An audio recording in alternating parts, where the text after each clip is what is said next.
In 1984, a young girl and her father from Austin, Texas, vanished during a weekend road trip, leaving the mother at home with unimaginable grief and unanswered questions for over a decade. But 16 years later, a junkyard owner finds something shocking among the discarded cars, a haunting discovery that would change everything. The autumn sun filtered through the windows of Margaret Holbrook's living room in Austin, Texas, casting long shadows across the hardwood floor. Margaret sat quietly on her floral-patterned sofa, the television remote clutched tightly in her hand. Her mother, Doris, perched beside her, her face etched with the same anticipation and dread that had become ritual on this day each year. "It's almost time," Margaret whispered, her voice barely audible as she increased the volume on the television. The local news program flickered on screen, and Margaret leaned forward, her eyes never leaving the set. For 16 years, she had paid local news stations to broadcast a missing persons alert on this day, the anniversary of when her family was torn apart. As the commercial segment began, Margaret's breath caught in her throat. The screen displayed a family photograph, a handsome man with a thick mustache and warm eyes, standing proudly beside a small girl with a bright smile. Beside the photo was an image of a gleaming red Cadillac. 16 years ago today, Jim Holbrook and his 8-year-old daughter, Lucia, disappeared during a weekend road trip, the announcer's voice stated. They were last seen driving a 1979 red Cadillac DeVille, license plate THB143. If you have any information regarding their whereabouts, please contact the Austin Police Department. Margaret clicked off the television, unable to bear the weight of the silence that followed. She glanced at her mother, noting the grim expression that had settled on her lined face. "I'll go upstairs to freshen up," Doris said, squeezing Margaret's hand before rising slowly from the couch. Margaret nodded, watching as her mother disappeared up the stairs. Left alone with her thoughts, Margaret crossed to the bookshelf that lined the far wall of the living room. Her fingers trailed across the spines of several books before stopping at a worn, leather-bound photo album. She pulled it down and returned to the sofa, opening it with the care one might afford a sacred text. Page after page revealed moments frozen in time. Jim standing proudly next to that Cadillac he'd worked so hard to afford. Lucia on her first day of school. The three of them at Barton Springs, their faces alight with joy. Margaret traced the outline of her daughter's face with a trembling finger. "Where are you?" she whispered to the photograph, as she had countless times before. The shrill ring of the telephone cut through the silence, startling Margaret. She closed the album and set it aside before crossing to the kitchen to answer. "Hello?" she said, her voice slightly breathless. "Mrs. Holbrook, this is Officer Daniels with the Austin Police Department," came the reply. "I'm calling because we've just received a report of potential evidence being found at a junkyard in San Marcos. We believe it could be related to your husband and daughter's case." Margaret's free hand clutched the counter for support. "What kind of evidence?" "We'd prefer not to discuss details over the phone, ma'am. Would you be available to come identify what's been found? We can have a patrol car pick you up in about 10 minutes. "Yes," Margaret replied immediately, her heart pounding. "Yes, I'll be ready." She hung up the phone and hurried to the bottom of the stairs. "Mom," she called out. "The police just called. They found something at a junkyard in San Marcos. They think it might be connected to Jim and Lucia." Doris appeared at the top of the stairs, her face pale. "What did they find?" "They wouldn't say, but they're sending a car to pick us up in 10 minutes. Doris descended the stairs quickly, her earlier weariness forgotten. "I'm coming with you." They waited in tense silence until the patrol car arrived. The officer at the wheel introduced himself as Officer Martinez, but offered little conversation during the hour-long drive south to San Marcos. Margaret watched the familiar Texas landscape pass by in a blur, her thoughts racing with possibilities. Beside her, Doris clutched her purse tightly in her lap, her knuckles white. When they finally arrived at Hargrove's Auto Salvage, Margaret's stomach twisted at the sight of police vehicles and yellow crime scene tape cordoning off a section of the junkyard. Officer Martinez led them through the maze of junked vehicles toward a cluster of people gathered around something Margaret couldn't yet see. "Detective Reyes," Officer Martinez called out as they approached. "Mrs. Holbrook and her mother are here?" A tall man in plain clothes turned to greet them, his expression carefully neutral. "Mrs. Holbrook, Mrs. Barrett, I'm Detective Reyes. Thank you for coming so quickly." "What did you find?" Margaret asked, her voice steady despite the tremor in her hands. Detective Reyes stepped aside, revealing what the group had been surrounding. Margaret's legs nearly gave out beneath her. There, crushed almost beyond recognition, but still unmistakable, was a red Cadillac DeVille. The once gleaming paint was now dull and rusted in places, but there was no doubt in Margaret's mind. This was Jim's car, the one he had saved for years to buy, the one he had lovingly maintained, the one he and Lucia had driven away in 16 years ago.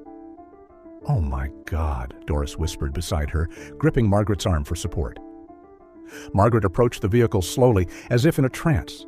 The car had been partially crushed, presumably by the large excavator parked nearby. Police officers were photographing every angle of the vehicle, while others appeared to be taking measurements and searching the area around it. "We can't check the interior because of the condition," Detective Reyes explained gently. "But we need to confirm, is this your husband's car, Mrs. Halbrook?" Margaret circled the vehicle, her eyes scanning every detail. Finally, she stopped at what remained of the right rear wheel. She pointed to a small dent in the chrome wheel cover. "Jim hit a curb the week before they disappeared," she said, her voice distant. "We were going to get it fixed, but—" Her voice trailed off. She looked up at Detective Reyes, her eyes filled with tears she refused to shed. "Yes, this is their car." Detective Reyes nodded solemnly, then gestured to a man standing nervously at the edge of the crime scene. "This is Dean Latham, the owner of the Junkyard. He's the one who called us." Dean stepped forward, wiping his hands on a rag before offering one to Margaret. "I'm so sorry, ma'am. I had no idea about the car's history, I swear. It was scheduled to be crushed this morning, and I was in my office afterward when I saw the missing persons segment on TV. I recognized the car immediately and called the police." "How did it get here?" Margaret demanded, ignoring his outstretched hand. "Who brought it in?" Dean shifted uncomfortably. "That's just it, ma'am. I don't have any record of it being brought in. It's not in our system at all." "That sounds suspicious," Doris said sharply. Detective Reyes held up a hand. "Mr. Latham was the one who alerted us to the car's presence, Mrs. Barrett. We have no reason to believe he was involved in its appearance here." "I've been trying to figure out how it got here myself," Dean insisted.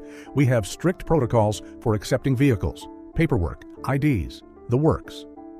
As he spoke, a woman in greasy overalls approached the group.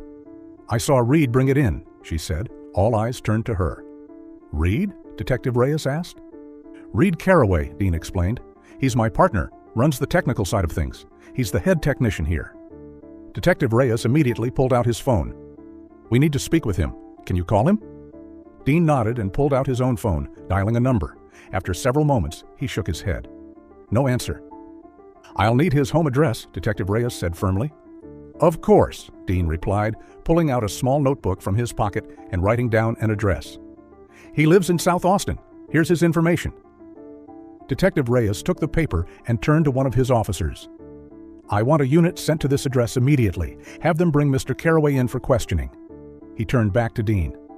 "Is there anything else of Mr. Carraway's on the premises that might be relevant to our investigation?" "His office," Dean said, "but it's locked and only Reed has the key." "We'll need a warrant to search it properly," Detective Reyes said, turning to another officer. "Get that in motion." Margaret stood silently through this exchange, her eyes never leaving the crushed Cadillac. 16 years of wondering, of hoping against hope, and now this. The car that had carried her husband and daughter away from her for the last time was here, crushed beyond recognition, but no sign of Jim or Lucia. "Let's search the area," Detective Reyes instructed his team. "Mrs. Halbrook, Mrs. Barrett, if you feel up to it, your help in identifying any potential personal items would be invaluable." Margaret nodded mutely, and she and Doris followed the officers as they began to methodically search the junkyard. Hours passed as they examined piles of scrap metal and discarded items, but nothing related to Jim or Lucia surfaced.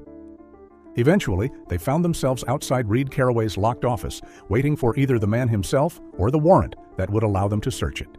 Margaret leaned against the wall, exhaustion etched into every line of her face. Doris stood beside her, one arm wrapped around her daughter's shoulders, both women silent and deep in thought as the afternoon sun climbed higher in the sky. The sun reached its peak when 2 police cruisers pulled into the junkyard. Margaret and Doris straightened as they saw a third vehicle, a dark blue pickup truck, following behind. The truck parked a short distance away, and a man in his mid-20s climbed out. He had short brown hair and wore work clothes with the Junkyard's logo emblazoned on the breast pocket. Detective Reyes approached him immediately. "Mr. Carraway?" The man nodded, a look of confusion on his face. "Yes, that's me. What's going on? The officers said you needed to speak with me urgently." "I'm Detective Reyes," the detective said, extending his hand. "We're investigating the appearance of a red Cadillac in your junkyard, one that's connected to a 16-year-old missing persons case." Reed's eyes widened slightly. The car that was crushed this morning? I heard Dean called you guys about it." Detective Reyes nodded toward Margaret and Doris. "This is Margaret Halbrook and her mother, Doris Barrett. The Cadillac belonged to Mrs. Halbrook's husband, who disappeared with their daughter 16 years ago." Reed approached the women, his expression appropriately somber. "I'm so sorry to hear that. Reed Carraway." He offered his hand, which Margaret took after a moment's hesitation.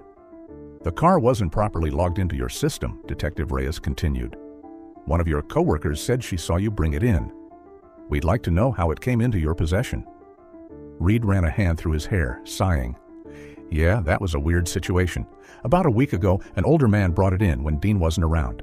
Said he didn't have any use for the car anymore and wanted it destroyed." "Did he give you his name?" Detective Reyes asked. Reed shook his head. "No, and that's what was strange. He paid cash, a good amount too, but when I tried to get his information for our records, he just ran off, literally. Left the keys in the ignition and walked away. I called after him, tried to chase him, but he was gone." "Can you describe this man?" Detective Reyes pressed. Reed furrowed his brow in concentration. "Tall, maybe 6 feet, thin building, gray hair, though it looked like it might have been dark before. He had a mustache, a thick one, wore glasses, khaki pants, and a button-up shirt. Spoke real quiet-like, almost hard to hear him." Margaret's breath caught audibly. That sounds like Jim," she whispered to Doris, her face pale. "What?" Doris said, too loudly. "But that's impossible." Detective Reyes turned to them. "Mrs. Halbrook, are you saying this description matches your husband?" Margaret nodded slowly, her hands trembling. "It could be. The height, the build, the mustache. Jim always wore button-ups, even on weekends." Detective Reyes looked back at Reed. "How old would you say this man was?" "Hard to tell," Reed replied. "Maybe 50s? Could have been younger, though. He looked tired. Weathered, you know?" Doris shook her head vigorously. "This doesn't make sense. Why would Jim get rid of the Cadillac? He loved that car. He worked so hard for it." "And why now?" Margaret added, her voice stronger. "After 16 years? And where is Lucia?" Detective Reyes held up a calming hand. "Let's not jump to conclusions. We need to investigate further." He turned back to Reed. "We'd like to search your office, Mr. Carraway. One of your coworkers mentioned you keep it locked." Reed nodded. "Yeah, of course. Nothing to hide. It's just that we keep some valuable tools and parts catalogs in there. Follow me." As they walked toward the small building that housed the Junkyard's offices, Margaret and Doris exchanged troubled glances. "Do you really think it could have been Jim?" Doris whispered. Margaret shook her head. "I don't know. It sounds like him, but why would he abandon the car after all this time? And where has he been? Where's Lucia?" "I don't believe Jim would do that. Maybe this man is trying to confuse us," Doris suggested, her voice low. When they reached the office building, Reed led them to a door at the end of a short hallway. He pulled out a ring of keys and unlocked it, stepping aside to let Detective Reyes enter first. "Please wait out here," Detective Reyes told Margaret and Doris. "We'll let you know if we find anything of interest." As the police entered the office, Doris suddenly clutched at her chest, her breathing becoming labored. "Mom?" Margaret said, alarmed. "What's wrong?" "My asthma," Doris gasped, fumbling in her purse.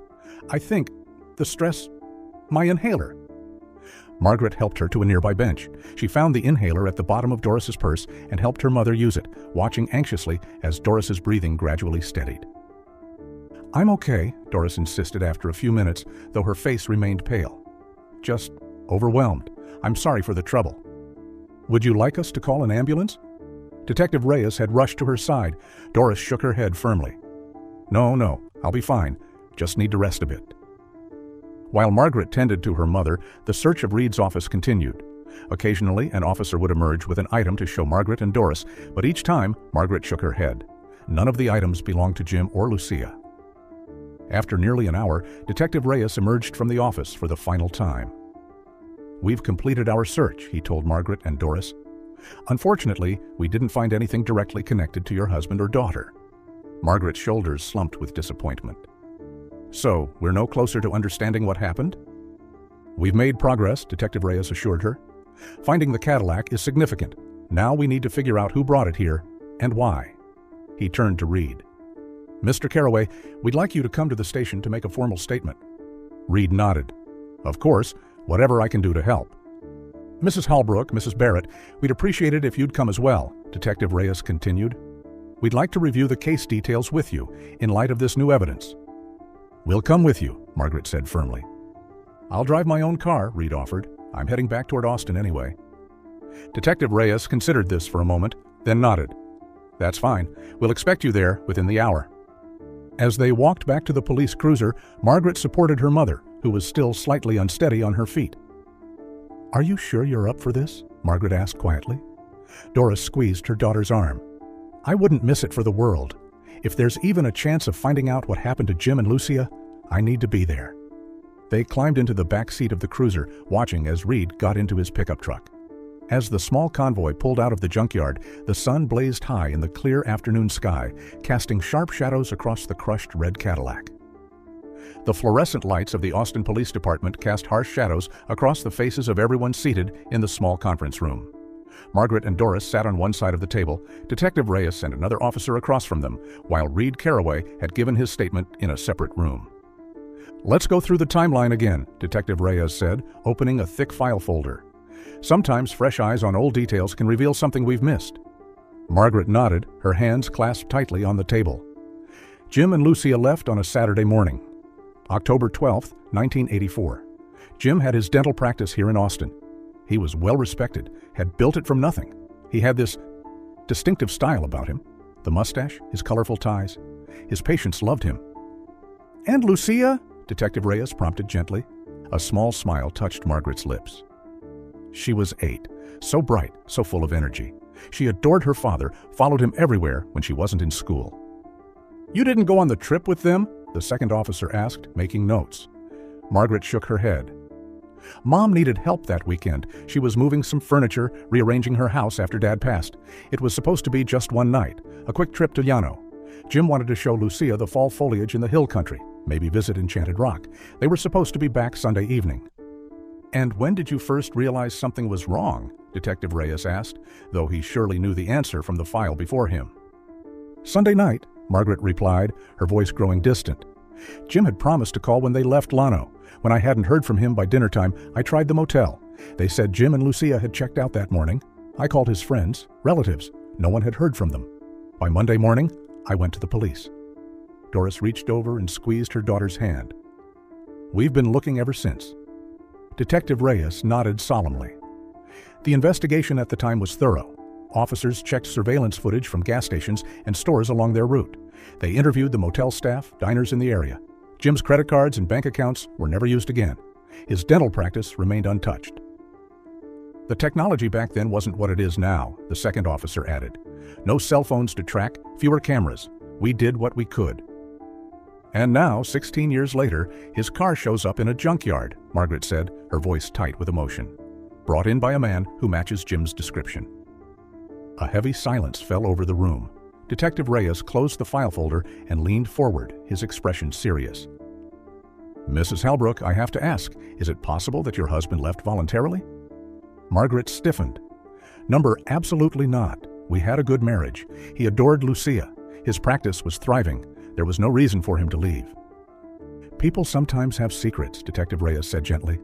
Lives they keep hidden from even those closest to them. Not Jim, Margaret insisted, and even if that were true, which it isn't, he would never have taken Lucia from me.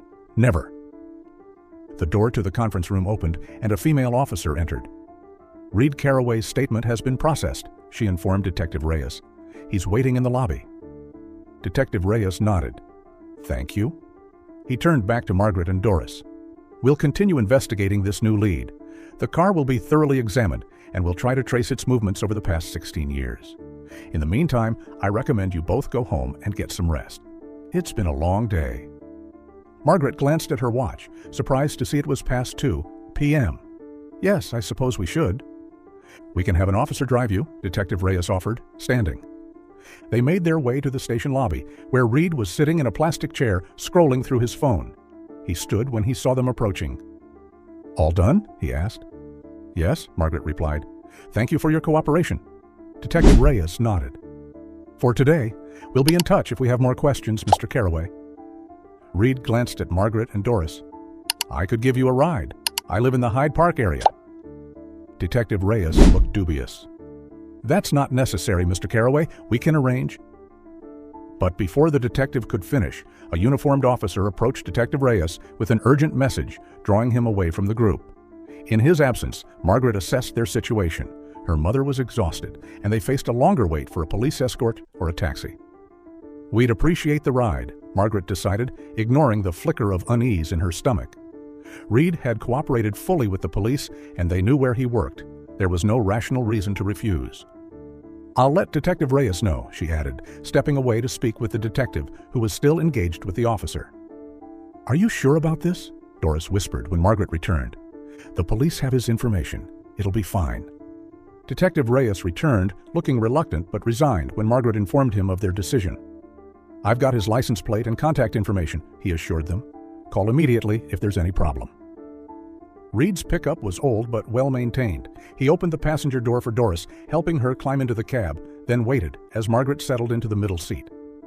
"Where in Hyde Park are you?" Reed asked as they pulled out of the police station parking lot.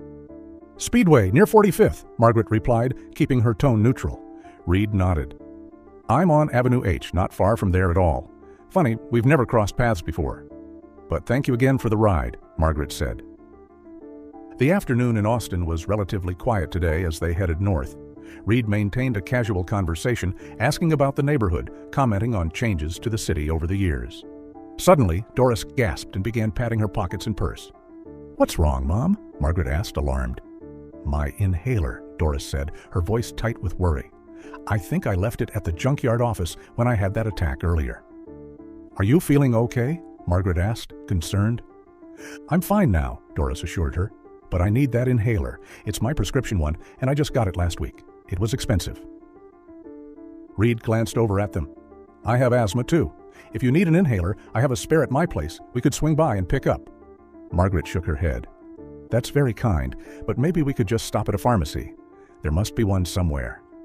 "It's a prescribed inhaler," Doris insisted. "I don't want to waste money on another one when mine is probably sitting on a desk at the Junkyard. We could just go back and get it."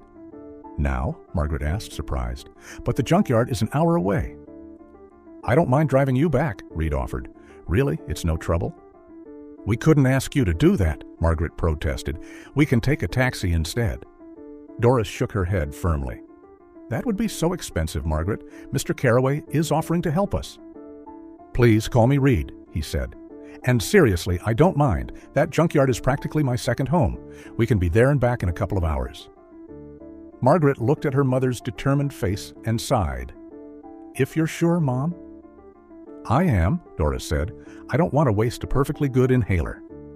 "It's settled then," Reed said, signaling to turn around at the next intersection. "Back to San Marcos we go." The dashboard clock showed 3:05 p.m. as Reed's pickup truck pulled into Auto Salvage Junkyard. The police had finished processing the scene, though the crushed Cadillac remained cordoned off with yellow tape. Only a few employees were still working, moving parts and organizing scrap metal in the distance. The three of them climbed out of the truck and made their way to the main office. Dean Latham was behind the counter, looking surprised to see them again. "Reed? Mrs. Halbrook? I thought you all left with the police hours ago." "We did," Reed explained, "but Mrs. Barrett believes she left her inhaler here during her asthma attack earlier." Dean's face softened with understanding. "Oh, I see. Yes, actually, I found it after everyone left. I put it in Reed's office for safekeeping, figuring he'd know how to get it back to you." "How thoughtful," Doris said. "Would you mind if I get it now?" "It's my prescription one, and I'd hate to have to replace it." "Of course," Dean replied. "Reed, you've got the key?" Reed nodded, fishing his key ring from his pocket. Margaret and Doris walked down the hallway toward Reed's office. He told them he'd just step inside to grab the medication. Margaret sank into one of the worn plastic chairs, her exhaustion from the day's events clearly etched on her face. Doris, however, paced just outside the doorway. As Reed opened the door and disappeared inside, Doris frowned, narrowing her eyes with suspicion as if something had caught her attention. "How are you holding up, Mom?" Margaret asked quietly, taking the seat beside her. "I'm okay," Doris assured her, "just a bit overwhelmed by everything." They sat in silence for a moment, the only sound the distant clanging of metal from the Junkyard. A few minutes passed, and Margaret found herself growing restless. "What's taking him so long? It's just an inhaler." Doris shifted in her seat, then suddenly straightened, her eyes widening. "Margaret," she whispered urgently, When Reed opens the door to come out, look at the top shelf of the glass cabinet across from the door. What? Why? Margaret asked, confused by her mother's sudden intensity. I caught a glimpse when he went in, Doris explained hurriedly. I think I saw a blue handbag up there between some books. It looks like Lucia's. Margaret's heart skipped a beat. That's impossible, Mom. Lucia's bag was with her when she disappeared. Just look, Doris insisted. It's the exact same shade of blue. Before Margaret could respond, the sound of footsteps announced Reed's return. As the office door swung open, both women instinctively looked past him into the office. Through the doorway, Margaret could see a glass-fronted cabinet against the far wall. And there, on the top shelf, nestled between several technical manuals, was a small blue handbag, exactly the shade that Lucia had carried with her everywhere. Reed stepped out, holding Doris's inhaler. Found it on my desk, he said, handing it to her. Margaret couldn't take her eyes off the glimpse of blue visible through the closing door. Reed, she said, her voice surprisingly steady. That blue bag in your office? Reed turned, following her gaze back to his office. Oh, that old thing? He sounded casual, but Margaret noticed a slight stiffening in his posture. It looks exactly like my daughter's, Margaret said, the one she had with her when she disappeared. Reed hesitated for just a moment. Really? That's quite a coincidence.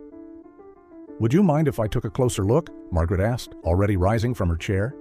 Reed seemed to consider this for a moment, then shrugged. Sure, I guess. It's nothing special, just an old bag that belonged to my daughter. I didn't know you had a daughter, Dean commented from behind the counter. Reed shot him a quick look. She's not with us anymore. She, lives with her mother in Houston. Margaret and Doris followed Reed back to his office. He unlocked the door again and went straight to the cabinet, reaching up to retrieve the blue handbag from the top shelf. Here it is, he said, handing it to Margaret. My daughter wasn't much of a girly girl, but she got this for her birthday one year from school. Never really liked it or wanted to use it, so I just kept it here. Margaret took the bag with trembling hands. It was exactly the same size and style as the one she'd bought for Lucia in 1984. A small rectangular handbag with a white trim and a simple clasp. Lucia had saved her allowance for weeks to buy it, insisting it was grown up enough for her to carry everywhere. This looks like a vintage piece, Margaret said carefully, turning the bag over in her hands. What year did your daughter receive this? Reed shifted his weight from one foot to the other. Oh, I don't remember exactly. A few years back. It's identical to a bag that was popular in the early 80s, Doris remarked, watching Reed's face closely. I'm surprised they still make them in this style. Yeah, well, you know how fashion cycles back around, Reed said with a dismissive wave of his hand. Vintage is in again, I guess? Margaret opened the bag, but it was empty. She examined the interior carefully, running her fingers along the lining. It's in remarkably good condition for a child's bag. Like I said, she barely used it, Reed replied. You can keep it if you want. I've just been keeping it here, gathering dust. Margaret's head snapped up. You'd give away your daughter's birthday present? Reed shrugged. It's not like she's missing it. Besides, if it brings you some comfort, reminds you of your daughter, why not? That's very generous, Margaret said slowly. Are you sure? Absolutely, Reed said, his expression unreadable. Didn't the police see this when they searched your office earlier? Doris asked suddenly. Reed nodded. Yeah, they looked at everything. I told them it was my daughter's, and they moved on. Just a personal item. Nothing suspicious about it. Doris took the bag from Margaret and turned it over, examining it more closely. Inside, she found a small white ribbon tag sewn into the lining. She squinted at it, then frowned. There's no manufacturer information on this tag, she said, showing it to Margaret. It looks like something was printed here before, but it's been erased somehow. Margaret leaned in to look.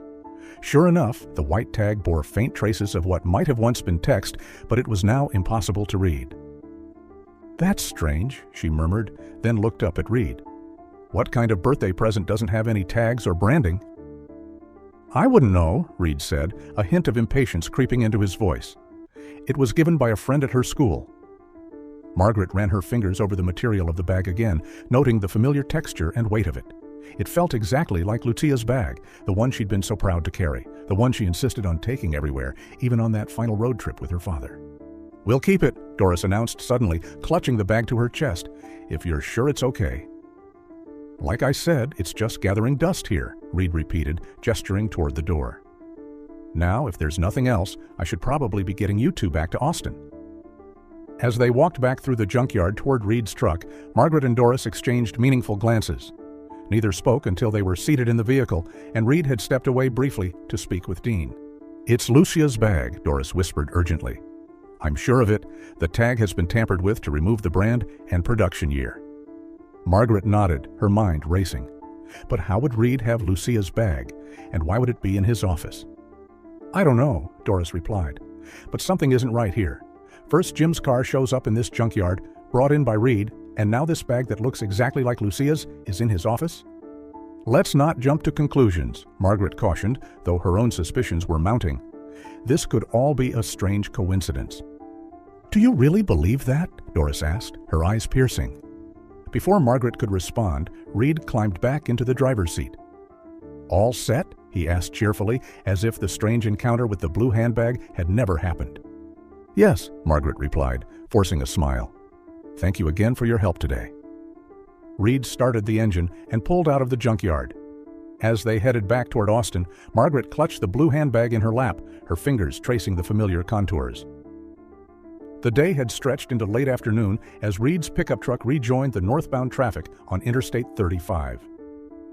Margaret sat in the passenger seat, the blue handbag clutched tightly in her lap, while Doris occupied the back seat, her newly recovered inhaler safely tucked into her purse. The silence in the car felt weighted with unspoken questions. Margaret's mind raced with possibilities, each more disturbing than the last. How could Reed have a bag so identical to Lucia's? And why had he been so eager to give it away? "I can't thank you enough for all your help today," Margaret said finally, breaking the silence. "It's been quite a day." Reed nodded, keeping his eyes on the road. "Happy to help. Finding that car must have been quite a shock for you both." 16 years of wondering," Margaret said softly. "And then to find Jim's car like that." "Tell me about them," Reed said, his voice casual. "Your husband and daughter. What were they like?" Margaret hesitated, studying Reed's profile. His expression seemed genuinely interested, but something about the question made her uneasy. Still, talking about Jim and Lucia had always been a way to keep their memory alive. "Jim was a wonderful dentist," she began. "He had this way with patients, especially children. They weren't afraid of him. He'd tell silly jokes and wear these ridiculous ties with teeth patterns on them." A small smile touched Reed's lips. "Sounds like a character." "He was," Margaret agreed. "And Lucia, she was so full of life, smart, curious about everything. She was a little fashionista, even at 8 years old, always concerned about how she looked, what she wore." "That's why she loved that blue bag so much?" Reed asked, nodding toward the handbag in Margaret's lap. "Yes," Margaret replied, stroking the vinyl surface. "She saved her allowance for weeks to buy it. It was from the Barbie accessory collection, a limited edition. She carried it everywhere." Margaret reached into her purse and pulled out a worn photograph. It showed Jim and Lucia standing in front of the red Cadillac. Jim's arm was around his daughter's shoulders, his mustache prominent above his wide smile. Lucia beamed at the camera, her pink outfit bright against the car's crimson paint. "This is them," Margaret said, holding out the photo for Reed to see. This was taken about a month before they disappeared. Reed barely looked at the photo before returning his eyes to the road. "Nice-looking family," he commented. "She was missing her 2 upper teeth and—" He inhaled deeply, as if savoring the thought. "That pink rainbow shirt?" Margaret froze, her eyes darting to Reed's face. He had barely glanced at the photo, not long enough to notice such specific details. And she hadn't mentioned that the rainbow was on Lucia's shirt, or that it was her upper teeth that were missing. In the back seat, Doris had gone completely still. Margaret could feel her mother's eyes boring into the back of Reed's head. "Yes," Margaret said carefully, returning the photo to her purse with trembling hands. "That's right." The rest of the drive passed in uncomfortable silence. Margaret noticed Reed frequently glancing at her through the rearview mirror, though each time she looked up, his eyes would dart back to the road. She wasn't sure if he was watching her or the blue handbag she held. When they finally reached Margaret's house in North Austin, the relief was palpable. Reed pulled up to the curb and put the truck in park. "Here we are, safe and sound," he said with a smile that didn't quite reach his eyes. "Thank you again," Margaret said, her voice carefully neutral as she opened the door. "For everything." "My pleasure," Reed replied. "Let me know if you need anything else. I'm in the book, Reed Carraway." Doris had already exited the back seat and stood waiting on the sidewalk. Margaret joined her, and they both watched as Reed drove away, his truck disappearing around the corner. Without a word, they hurried up the walkway to the house. Margaret's hands shook as she unlocked the door, and once inside, she quickly locked it behind them, sliding the deadbolt into place. "Did you hear what he said in the car?" Doris asked immediately, her voice barely above a whisper despite the fact they were alone. "About Lucia's teeth and the rainbow shirt?" Margaret nodded, sinking into the nearest chair, the blue handbag still clutched in her hands. He couldn't have seen those details from just glancing at the photo while driving. Doris leaned forward, her eyes wide. "Margaret, is there any possibility that Reed could have known Lucia, or Jim, that he's hiding something?" "Mom, that's a terrible accusation," Margaret said, though her voice lacked conviction. "We don't have any evidence. Maybe he had sharp eyes, it could be. Some people have photographic memories." They were both silent. Margaret stared down at the handbag, turning it over in her hands. "If this was really Lucia's handbag, it would have her name in it," she said slowly. "Remember, I used to write her name with a permanent marker on all her belongings so they wouldn't get switched with her friends." "I remember," Doris nodded.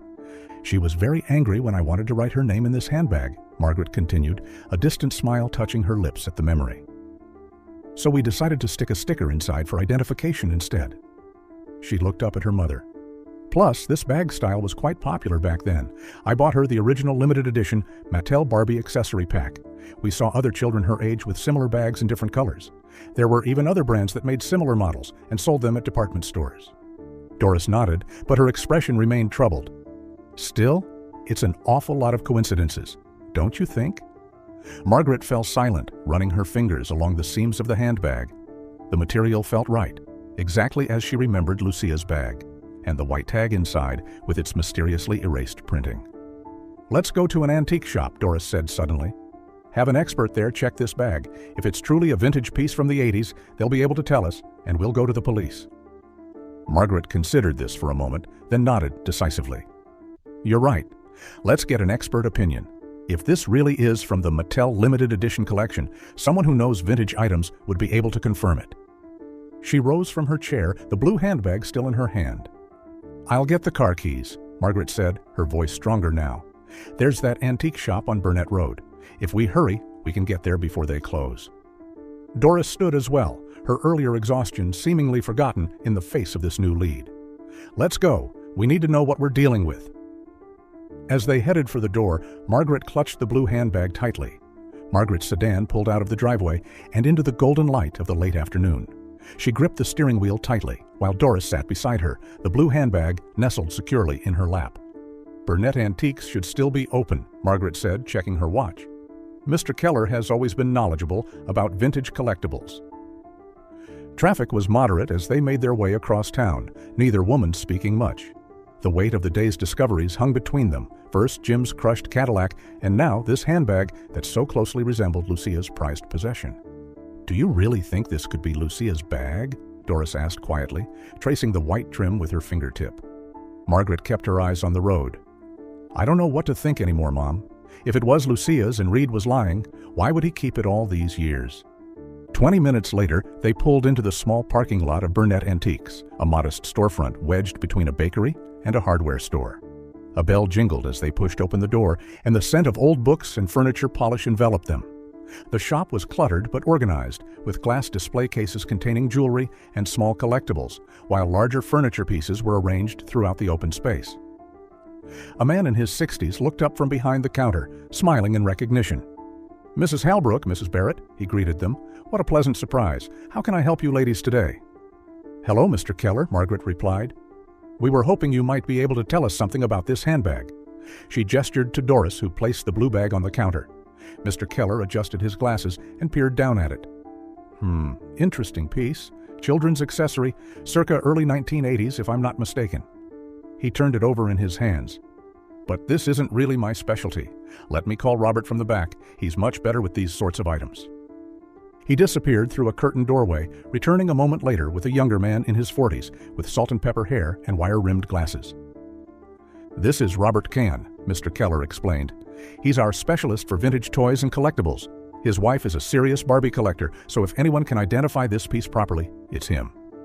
"Ladies," Robert nodded in greeting, "let's have a look at what you've brought." He took the handbag and carried it to a better-lit section of the counter. With practiced hands, he examined the material, the stitching, and the hardware of the clasp. He opened it and checked the interior, his fingers tracing along the seams. "May I ask what specifically you'd like to know about this item?" he asked, looking up at Margaret and Doris. "We'd like to confirm if it's an original Mattel product from their limited edition Barbie accessory line in the early 1980s, Margaret explained, and if possible, the exact year it was produced. Robert nodded and returned his attention to the bag. He pulled a jeweler's loop from his pocket and examined the stitching more closely. "The quality of the vinyl and the stitching pattern is consistent with Mattel's production standards from that era," he said. "The specific blue color was part of their Barbie World collection, if I recall correctly." He continued his examination, checking the zipper and hardware. The zipper pull has the characteristic Mattel shape from that period. He reached for his phone. "Let me call my wife quickly. She'll know more specific details." As Robert stepped away to make the call, Margaret and Doris exchanged hopeful glances. "He seems to think it's authentic," Doris whispered. "But that doesn't prove it's Lucia's," Margaret cautioned. "Just that it's from the right time period?" Robert returned a few minutes later, setting his phone down. "My wife confirms this is almost certainly from the Mattel Barbie accessory collection, specifically from their 1983 to 1984 limited edition run. They only produced this particular shade of blue for about 8 months." He turned his attention to the white tag inside the bag. "This is interesting, though," he said, frowning slightly. "The identification tag has been tampered with." "Tampered with?" Margaret leaned closer. Robert nodded, pointing to the tag with a pen. "See how the fabric is slightly puckered around the edges? And this discoloration here?" He indicated several spots on the small white ribbon. "It appears someone deliberately removed the printing, likely using some kind of heat treatment, probably a household iron." He turned the tag toward the light. "You can still see where the ink was. The heat weakened and essentially plasticized the surface of the tag. It doesn't smell of burning polyester anymore, but the damage pattern is characteristic of heat application." He pointed to the surrounding fabric. "There's also slight physical wear, showing signs of damage to the lining around the tag, also consistent with heat treatment. Someone deliberately attempted to remove whatever identifying information was printed here." Margaret's heart pounded. "Could it have just faded naturally over time?" Robert shook his head. "No, this is deliberate. Natural fading would affect the entire tag uniformly. This shows concentrated damage specifically where the printing would have been." He looked up at them curiously. "If you don't mind my asking, why is this particular bag so important?" Margaret hesitated, then decided on a partial truth. "It's very similar to one my daughter had many years ago. I was curious if it could be the same model." Robert nodded, seemingly satisfied with the explanation.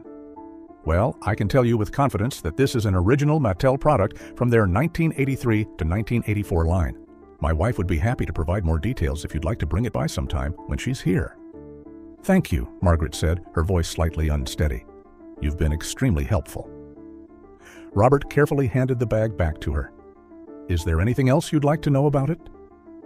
"No, that's all we needed," Doris replied, reaching for her purse. "What do we owe you for your time?" Robert waved away the suggestion. "Nothing at all. Always happy to help identify a vintage piece." They thanked both men and made their way back to the car. Once inside, with the doors closed, Doris turned to Margaret, her expression grave. "Margaret, someone deliberately removed the identification from this bag," she said quietly. Margaret stared down at the handbag in her lap, her fingers tracing the outline of the heat-damaged tag. "I know." "We need to take this to the police," Doris said firmly. "They need to know about Reed's connection to both Jim's car and this bag." Margaret nodded slowly. "You're right. Even if this isn't Lucia's, even if Reed's daughter really did just accept it from a school friend, the police should know." She started the car, her hands steadier now that they had a plan. "We'll go straight to the police station. Detective Reyes should still be there." As they pulled out of the parking lot, the blue handbag rested between them. Margaret's mind filled with questions about Reed Carraway and his connection to her family's disappearance, questions she hoped the police might finally be able to answer. They had only driven a few blocks from the antique shop when Margaret noticed the brake warning light illuminate on her dashboard. The car began to shudder slightly, and she frowned. "That's strange," she murmured, tapping the brake pedal experimentally. The response felt sluggish. "What's wrong?" Doris asked, looking up from the blue handbag she'd been examining. "I'm not sure. The brake light just came on." Margaret pressed the pedal again, and this time it went almost to the floor. Something's definitely not right. The car began to lose power as they approached an intersection. Margaret quickly signaled and pulled over to the side of the road before the vehicle could completely stall out. She put it in park and turned off the ignition, then tried to restart it. The engine sputtered, but wouldn't catch. "This has never happened before," Margaret said, confused. She stepped out of the car and walked around to the front, opening the hood. Steam wasn't coming out, and nothing looked obviously wrong to her untrained eye, but she knew something serious had failed. "Should we call a tow truck?" Doris asked, joining her daughter at the front of the car. "I suppose we'll have to," Margaret replied, reaching for her cell phone. So much for getting to the police station tonight. As she was about to dial, a pickup truck pulled over behind them. Margaret's stomach tightened as she recognized Reed Carraway climbing out of the driver's side. A second man, taller with a heavier build, emerged from the passenger door. "Margaret? Doris?" Reed called, approaching them with a look of concern. "Everything okay?" "I was just driving by and saw you pulled over." Margaret forced a smile, though unease prickled at the back of her neck. "What a coincidence. We're having some car trouble. The brake light came on, and then the car just lost power." Reed and his friend moved to the front of the car, peering under the hood. "This is my buddy, Jason," Reed said, gesturing to the other man. "He's pretty good with cars." Jason nodded at them before bending to examine the engine. "What happened exactly?" Margaret repeated the symptoms while Jason prodded at various components. After a few minutes, he straightened up, wiping his hands on his jeans. "Looks like your brake line is leaking fluid," he said, "and it might have affected your transmission too. Not safe to drive like this." "Can you fix it here?" Margaret asked. Jason shook his head. "Nah, this needs proper tools. Parts too, probably." Reed stepped forward. "Where were you headed? Maybe we can give you a lift?" "We were going to the police station, actually," Doris said, clutching her purse tightly. "The police station?" Reed's eyebrows rose. "Everything okay?" "Yes, just some follow-up about Jim's car," Margaret said vaguely, reluctant to mention the handbag. "Well, I can call for a tow and have your car brought to the junkyard," Reed offered. "We've got all the tools there, and I can get it fixed up for you. Probably cheaper than a regular garage, too." "That's very kind," Margaret began, "but—" "We'd like to go to the police station first," Doris interrupted firmly. "We can deal with the car afterward." Reed and Jason exchanged a quick glance that Margaret almost missed. "Mom," Margaret said, touching Doris's arm, "maybe it makes more sense to deal with the car first. We can always call Detective Reyes from the junkyard if needed." "Margaret's right," Reed said smoothly. "No sense letting the car sit out here all night. Let me call our truck from a friend's company, and we'll get this sorted out." Before either woman could protest further, Reed had pulled out his phone and made a call. "They'll be here in about 10 minutes, he announced after a brief conversation. The next several minutes passed in uncomfortable silence. Margaret could feel Doris's disapproval radiating beside her, and she could understand her mother's sudden hostility toward Reed. Yes, the coincidences were troubling, but Reed had been nothing but helpful since they'd met, and maybe he could explain about the bag to police too. The tow truck arrived exactly when Reed had predicted, emblazoned with a different company logo. The driver, a burly man with tattoos covering his forearms, barely spoke as he hooked up Margaret's car. "All set," Reed said as the tow truck pulled away with Margaret's sedan. "You ladies can ride with us to the junkyard. We'll get that car fixed up in no time." Margaret and Doris hesitated by Reed's pickup truck. Doris lingered by the rear bumper, her eyes narrowing as she studied the license plate. "You coming?" Reed called, already climbing into the driver's seat with his tall friend next to him. "Yes, of course," Margaret replied, opening the passenger door. Doris remained where she was, staring at the plate number. "Mom?" Margaret called. With visible reluctance, Doris finally moved toward the truck. As she climbed into the back seat, she whispered very lowly in Margaret's ear, "I don't like this idea. I have a bad feeling about this. We should have called the police for help." Margaret patted her mother's hand reassuringly, but a flicker of doubt had ignited in her mind. Why had Reed appeared so conveniently just as their car broke down? And why was he so insistent on taking them to the junkyard? "Actually, Reed, I've changed my mind," she said. "It would be more helpful if you could drop us off at the police station instead of heading back to the junkyard." "Sure," Reed said. As Reed navigated through the streets, Margaret noticed that Doris was hunched over in the back seat, her hands hidden in her lap. She realized her mother was surreptitiously texting on her phone, shielding the screen from view. After about 15 minutes of driving, Margaret frowned, looking out the window at unfamiliar surroundings. "Reed, this doesn't seem like the way to the police station." "Taking a shortcut," he replied, not meeting her eyes in the rearview mirror. "Less traffic this way." Jason, who had been mostly silent until now, turned in his seat to look back at them. His expression had hardened, all previous friendliness gone. "Reed," Doris said sharply, "where are you taking us?" "This is not the way." Reed's hands tightened on the steering wheel, his knuckles whitening. "Change of plans," he said, his voice suddenly cold. Margaret felt a chill run down her spine. "What do you mean?" Instead of answering, Jason reached under his seat and pulled out a small handgun, with what appeared to be a silencer attached. He also produced 2 sets of handcuffs. "Put these on," he ordered, holding out the handcuffs to Margaret and Doris. "Both of you. Now." Margaret stared at the gun in shock. "Reed, what is this? What's going on?" "Put the handcuffs on," Jason repeated, his voice harder this time. When they hesitated, he suddenly shouted, "Now! Put them on, or I'll shoot." His sudden aggression was terrifying, and both women flinched.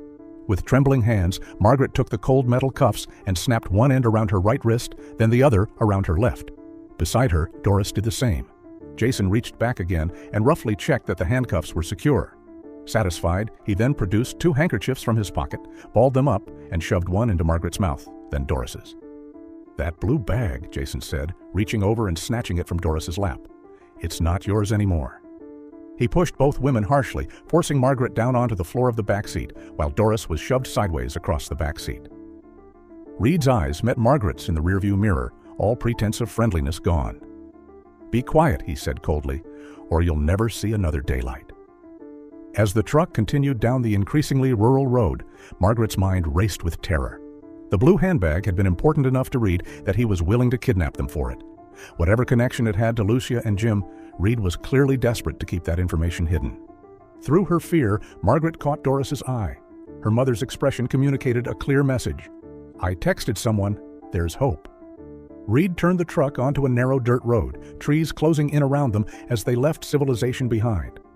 Margaret closed her eyes briefly, praying that whoever Doris had contacted would find them before it was too late. The dirt road twisted through dense cedar trees for several miles before opening onto a clearing.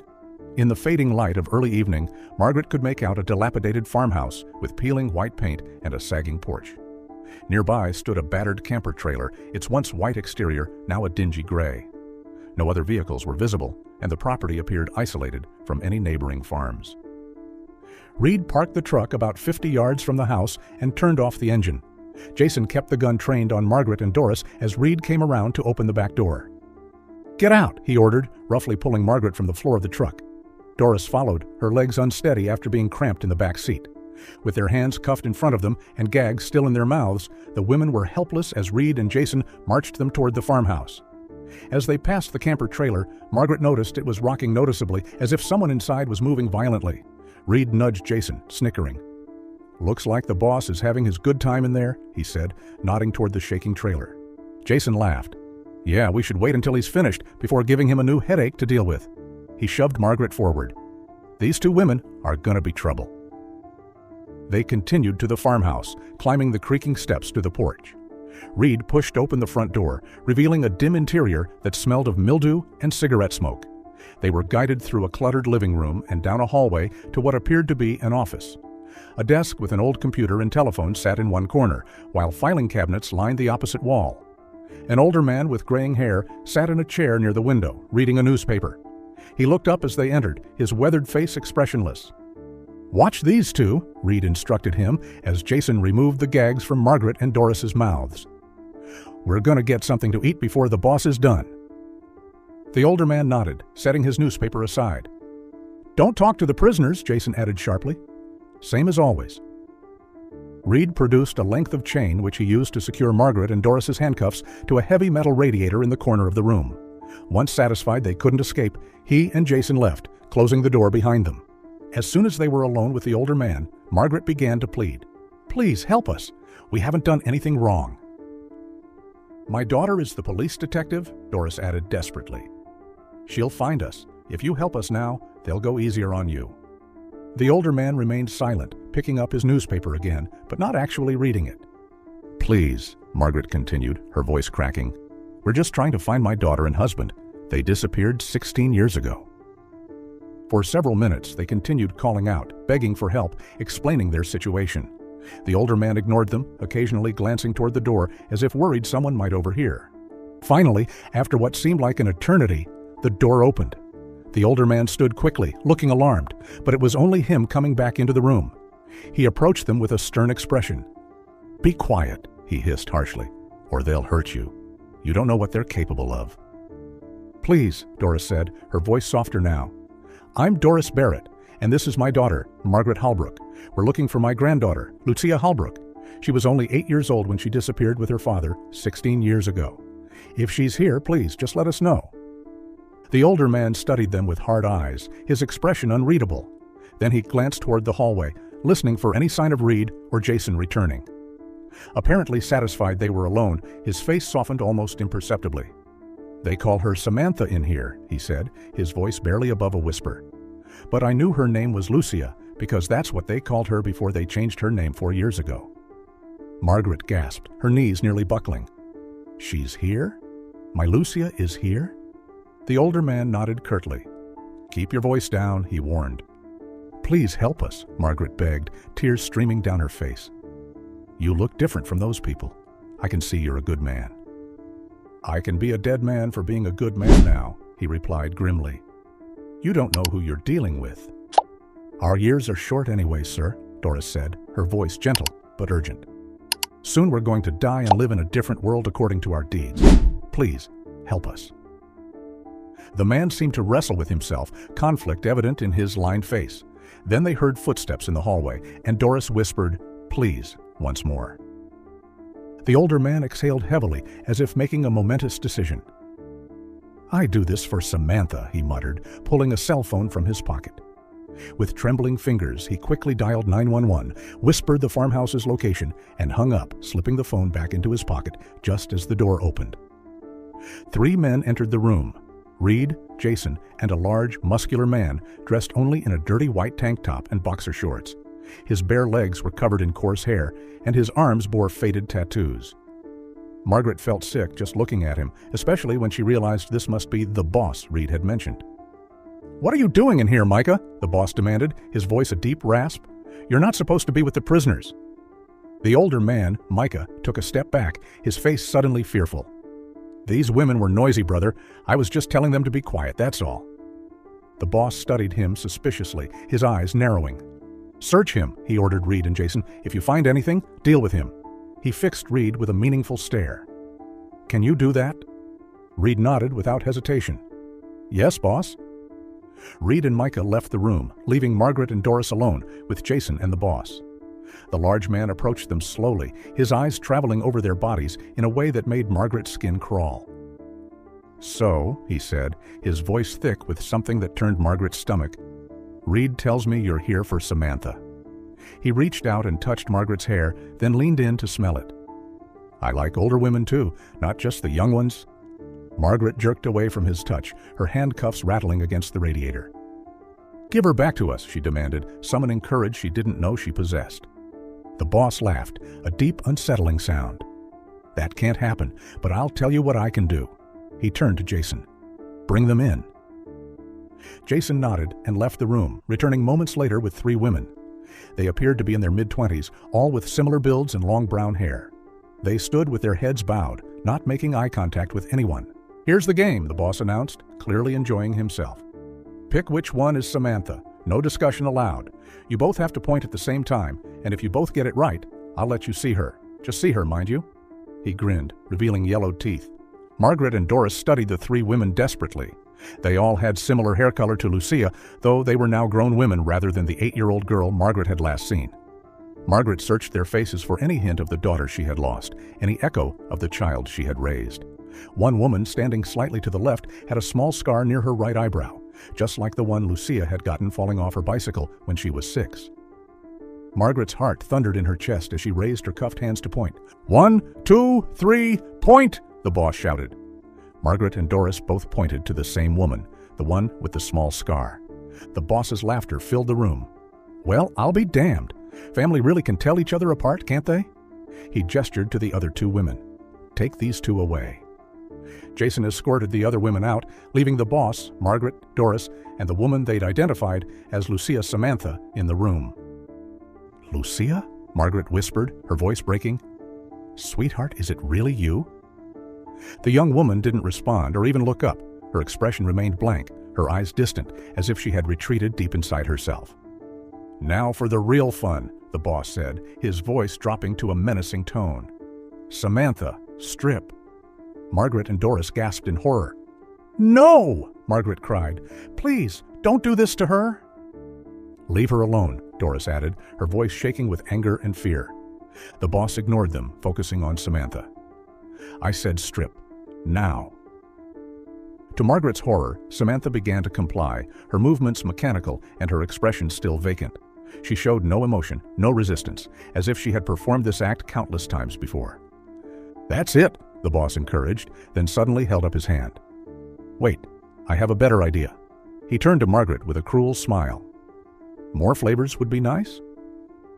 He approached Margaret and unlocked the chain from the radiator, though he left her handcuffs on. Grabbing her roughly by the arm, he dragged her to the center of the room, positioning her between Doris and Samantha. "I like older women too," he repeated, running a thick finger down Margaret's cheek. "Samantha, strip her for me." "No," Margaret gasped, looking desperately at the young woman. "Lucia, I'm your mother, please." Samantha hesitated, something flickering briefly in her eyes, but her face remained expressionless as she took a step toward Margaret. Margaret tried to back away, but the boss held her firmly in place. "I like to play with my prey before consuming them," he said, laughing as Margaret struggled against his grip. With a sudden violent movement, he tore Margaret's blouse at the shoulder, exposing her skin. Margaret cried out, more from terror than pain, as the boss's hands began to roam over her body. Suddenly, the door burst open, and Reed rushed in, his face pale. "Boss, police are outside!" The boss froze, his expression shifting from lustful to furious in an instant. He shoved Margaret aside and grabbed Samantha's arm. "How the hell did they find us?" "They've surrounded the place," Reed reported, his voice tight with fear. The boss swore violently, then turned to Reed. "End these two quickly," he ordered, gesturing to Margaret and Doris. "We'll escape out the back." Reed hesitated. "There's no way out, boss. They've got the whole perimeter covered." Enraged, the boss grabbed the gun from Reed's waistband. "Then I'll do it myself," he snarled, aiming the weapon at Margaret, who stood frozen in the middle of the room. Before he could pull the trigger, Micah burst through the doorway and leapt in front of Margaret. 2 shots rang out in quick succession, and Micah crumpled to the floor, blood spreading across his shirt. The boss tried to fire again, but the gun clicked emptily. "Damn it!" he roared, tossing the weapon aside. "Give me another!" Before anyone could move, the sound of splintering wood echoed through the farmhouse, followed by shouts of, "Police! Drop your weapons!" Within seconds, armed officers flooded the room, their weapons trained on Reed, Jason, and the boss. Jason immediately raised his hands in surrender, as did Reed. The boss, however, lunged toward the nearest officer. A shot rang out, and the boss staggered back, clutching his thigh where the bullet had struck. Instead of falling, he laughed, a chilling, manic sound.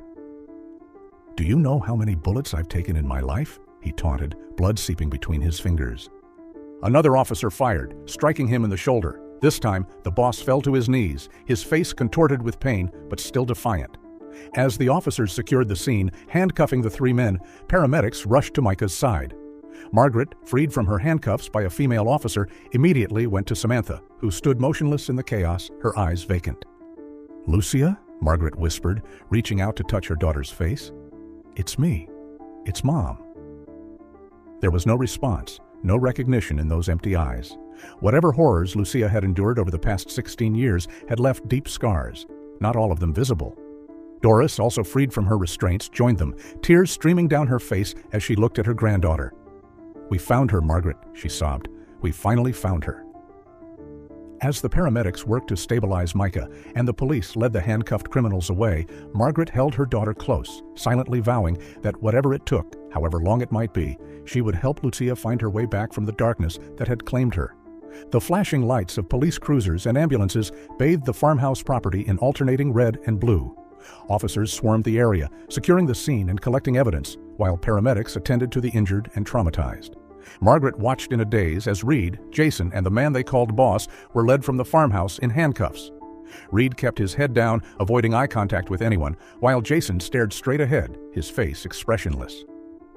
The boss, despite his gunshot wounds, continued to smirk and laugh as officers shoved him into a waiting police cruiser. "Ma'am, we need to get you checked out," a female paramedic said gently, guiding Margaret toward one of the ambulances. Doris was already seated on the bumper of another ambulance, a blanket wrapped around her shoulders as a medic examined the abrasions on her wrists from the handcuffs. Margaret allowed herself to be led, her eyes never leaving Samantha Lucia, who was being attended to by another paramedic. They had wrapped her in a thick blanket, and she sat motionless on a stretcher, staring at nothing. "You have a small laceration on your shoulder," the paramedic told Margaret, cleaning the area where the boss had torn her blouse. "It doesn't need stitches, but we should bandage it to prevent infection." Margaret barely heard her. "My daughter," she said, her voice hoarse. "Is she all right?" The paramedic followed her gaze. "Physically, she appears uninjured," she said cautiously, "but she's not responding to questions. The doctor will want to evaluate her for psychological trauma when we get to the hospital." Margaret nodded numbly as the paramedic applied a bandage to her shoulder and wrapped a blanket around her. Across the yard, Doris had finished being examined and was making her way toward them, her face drawn with exhaustion, but her eyes alert. "How is she?" Doris asked, nodding toward Lucia. "In shock," Margaret replied, her voice breaking. "She doesn't recognize us, Mom." "Give her time," Doris said, squeezing Margaret's arm. "She's been through so much." A commotion near the farmhouse drew their attention. Paramedics were rushing a stretcher toward an ambulance. Micah, the older man who had saved Margaret's life. His chest was covered in blood-soaked bandages, and one medic was holding an IV bag above him as they moved. "We need to leave immediately," one of the paramedics called out. "He's lost a lot of blood. We need to get the bullets out." As they loaded Micah into the ambulance, a young officer approached Margaret and Doris. "The medics want to transport your daughter to the hospital right away," he explained. "She needs to be evaluated by specialists. They've advised you should be checked out more thoroughly as well." "Of course," Margaret said, her eyes still on Micah's ambulance as the doors closed. "That man, Micah, he saved my life. Will he be all right?" The officer's expression was carefully neutral. "They're doing everything they can for him. He's conscious and strong, according to the medics." As they walked toward the ambulance where Lucia waited, another paramedic approached them. "Before we go," he said, "I thought you should know. Micah was able to tell us a few things while we were treating him. He said his name is Micah Carraway and Reed Carraway is his son." Margaret stopped in her tracks. "His son?" The paramedic nodded. "He also said Reed works for Charlie Kearns, the big guy in the tank top. Apparently, Kearns is Micah's stepbrother." Doris shook her head in disbelief. That poor man, his own son, abandoned him for a monster. "We need to go now," the paramedic said, guiding them toward the ambulance. "The detectives will speak with you at the hospital." Margaret and Doris climbed into the ambulance beside Lucia, who sat still and unresponsive, her eyes fixed on some distant point. As the doors closed and the vehicle began to move, Margaret reached out tentatively to touch her daughter's hand. "Lucia," she whispered, "we're here now. You're safe." There was no response, not even a flicker of recognition in those vacant eyes. Margaret exchanged a worried glance with Doris, who reached over to squeeze her shoulder supportively. The drive to the hospital passed in a blur of sirens and lights. Upon arrival, they were separated. Lucia taken to a treatment room for evaluation, while Margaret and Doris were guided to another area for more thorough examinations. When the doctors finally cleared them, they were led to a quiet consultation room to wait. Margaret sank into a chair, the events of the day catching up to her all at once. "I can't believe we found her," she said, her voice barely above a whisper. "After all these years." "I know," Doris replied, taking the seat beside her. "It's like a miracle, but she's been through so much, Margaret. That awful man." Margaret closed her eyes, trying to block out the images of what they had witnessed at the farmhouse. They sat in silence for several minutes, each lost in her own thoughts, until the door opened and a Detective Reyes stepped in. "Mrs. Halbrook, Mrs. Barrett, I'm glad to see you're both all right. This has been a shocking day for everyone involved." "Have you spoken with my daughter?" Margaret asked immediately. Detective Reyes shook her head. "The doctors are still evaluating her. She's physically unharmed, but they're concerned about her psychological state." "What about Micah?" Doris asked. "The man who saved us?" "He's in surgery," the detective replied. "The doctors are optimistic, though. The bullets missed vital organs." "And the men who took us?" Margaret asked, her voice hardening. Reed and Charlie Kearns, was it? Detective Reyes nodded. All three are in custody. We've secured the blue handbag as evidence, and we're investigating the junkyard owner to see if he had any connection to Reed's activities. Did Reed or Jason tell you anything? Doris pressed. About Jim and Lucia? About what happened 16 years ago? We're still piecing everything together, Detective Reyes said carefully. But we immediately recognized Charlie Kearns when we saw him. He's a wanted serial killer who's been evading capture for decades. He drifts from place to place under different aliases, manipulating people and harming them for his own entertainment. She hesitated. He often keeps young women and girls, controlling them through intimidation and abuse before he... Margaret felt physically ill at the thought of her daughter in that monster's hands for 16 years. How did Charlie cross paths with Jim and Lucia? She asked, dreading the answer but needing to know. Reed has been cooperative since his arrest, said his time finally came. He almost thought they were invisible, Detective Morales explained. He told us that he was 10 years old when it happened. He was with Charlie, his step-uncle, whom he idolized. Charlie presented himself as a strong male figure, unlike Reed's father, Micah, whom Reed viewed as weak and poor. The detective paused, checking her notes. According to Reed, they were near Marble Falls when they saw your husband's Cadillac. They pretended to be hitchhikers in need of help. Jim pulled over and offered them a ride, and Charlie claimed Reed was his son and wasn't feeling well. Jim even let them stay in an adjoining room at their motel in Llano. Margaret pressed a hand to her mouth, tears filling her eyes. It sounded exactly like something Jim would do, always willing to help others, always trusting. That night, Detective Morales continued gently. Charlie drugged Jim's drink after they had spent the evening at a local diner. Once Lucia was asleep, he strangled Jim in the motel bathroom. Doris let out a small cry of anguish, and Margaret reached for her hand, squeezing it tightly as the detective continued. Charlie staged the scene to make it appear as if Jim had left voluntarily. He took Lucia, telling her that her father was hurt and had been taken to the hospital. They left in a vehicle Charlie had hidden nearby. Over time, he manipulated Lucia into believing her mother was gone too, and with forged documents and by constantly relocating, he kept her hidden, changing her name to Samantha. "And my husband's body?" Margaret asked, her voice barely audible. Reed and his friend admitted they stayed behind to clean up. They made sure no traces at all. Charlie disposed of Jim's body in a limestone sinkhole and drove the Cadillac deep into a wooded area, where it remained hidden until recently. "Then how did it end up at the junkyard last week?" Doris asked. "Reed brought it in," Detective Morales explained. He knew where it had been abandoned all this time. With Charlie's influence, he decided to move it to the junkyard to destroy it, hoping to erase any connection to his uncle. He thought 16 years was long enough that no one would make the connection. Margaret sat in stunned silence, trying to process everything she had learned.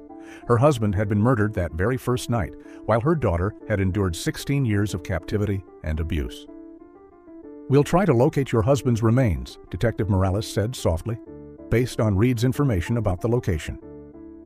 Before Margaret could respond, the door opened and a doctor entered. "Mrs. Halbrook? Mrs. Barrett? Your daughter has been moved to a private room. She's still not speaking, but she's stable. I believe having you with her will be beneficial." They followed the doctor through the hospital corridors to a quiet room where Lucia lay in a bed, staring blankly at the ceiling. She looked so small and fragile, despite being a grown woman now. Margaret approached the bed slowly, Doris right behind her. "Lucia," she said softly, taking her daughter's hand. "It's Mom, and Grandma Doris is here too." For several long moments, there was no response. Margaret continued speaking gently, telling Lucia that she was safe now, that Charlie and Reed had been caught, that they would never let anyone hurt her again. Minutes stretched into an hour as Margaret and Doris took turns speaking to Lucia, reminiscing about happy memories from her childhood, assuring her of their love. And then, just as Margaret was beginning to lose hope, Lucia's lips parted. "I'm so sorry for being so broken," she whispered, her voice raspy from disuse. Tears sprang to Margaret's eyes. "It's not your fault, sweetheart," she said, her voice breaking. "None of this was your fault. We're together now. That's all that matters." "I miss Daddy," Lucia said, a single tear sliding down her cheek. Something in her voice, in the way she said Daddy, reminded Margaret painfully of the 8-year-old girl who had left on that fateful road trip. Though Lucia was 24 now, part of her seemed trapped in that moment, frozen in time. "I know, sweetheart," Margaret said, stroking her daughter's hair. "I missed him too." A nurse appeared in the doorway. "Excuse me, but Mr. Carraway is asking to see you. He's in the next room." Margaret hesitated, reluctant to leave Lucia, but Doris touched her arm. "I'll stay with her. You go." Margaret followed the nurse to the adjacent room, where Micah Carraway lay in a hospital bed, his chest heavily bandaged. He looked pale and weak, but his eyes were alert.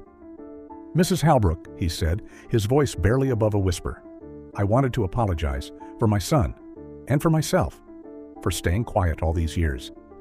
Margaret approached his bedside. "You saved my life," she said simply.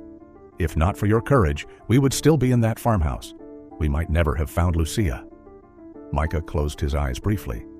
"My son, he always hated gentle and kind men, saw it as weakness." "So, when they hitchhiked," Margaret said slowly, understanding dawning, "pretending they needed help, and my husband helped them. They saw him as a suitable prey because he was kind." Micah nodded weakly. "I hope someday you can find it in your heart to forgive me." Margaret reached out and gently squeezed his hand. "You risked your life to save us. There's nothing to forgive." Leaving Micah to rest, Margaret returned to Lucia's room. Her daughter had fallen asleep, her face peaceful for the first time since they'd found her. Doris sat beside the bed, watching over her granddaughter with tears in her eyes. Margaret took the chair on the other side of the bed, reaching out to hold Lucia's hand. After 16 years of searching, of hoping against hope, they had found her. The road to healing would be long and difficult, but they would walk it together, one day at a time. As she watched her daughter sleep, Margaret silently thanked whatever forces had led them to that junkyard today, to the crushed red Cadillac and the blue handbag that had finally brought her daughter home.